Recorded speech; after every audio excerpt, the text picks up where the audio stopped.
Prime Ministers usually like summit season because it's a chance to leave behind the Canberra bubble and its preoccupation, this place, this building, with trivia.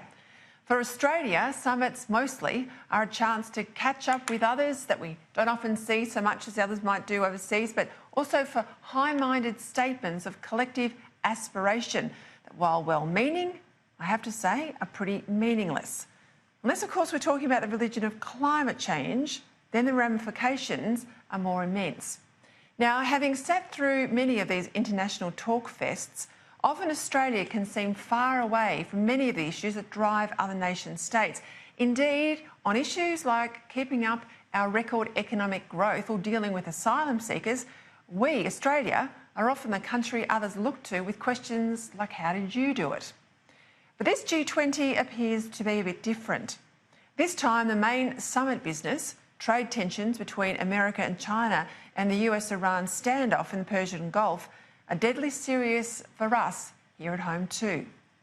So far, it's more of a trade skirmish than a trade war between the world's two biggest economies. So far, it's more of a case of curtailing Chinese access to American high-tech than excluding Chinese consumer goods from the US market.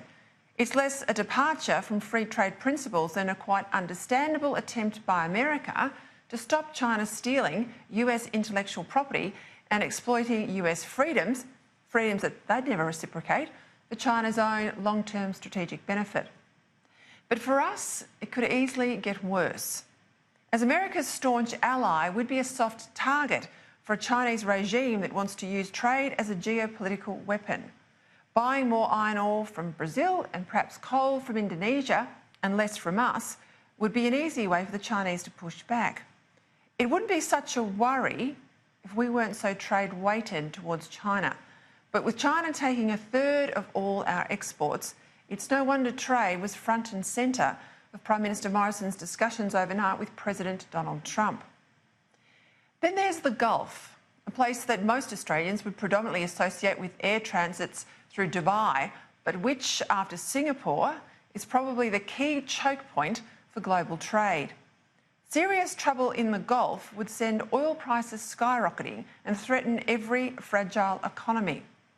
With scarcely 3 weeks of fuel reserves on hand, this could be seismic for us, which is why it's right for the PM to consider joining any US-led bid to safeguard oil tankers against Iranian interference. It's worth noting that President Trump was elected pledging not to get involved in all the world's trouble spots, but it's hard to avoid fights that others are spoiling for. That's why America really can't avoid being the world's sheriff, with Australia, if you like, as part of the posse. If not America, who then? The lesson from all of this is that the world right now is more dangerous than it has been for decades. China is bullying Hong Kong and sabre-rattling against Taiwan. Russia, well, they're waging a proxy war with Ukraine. There remains no easy way to rein in the nuclear ambitions of rogue states like Iran and North Korea.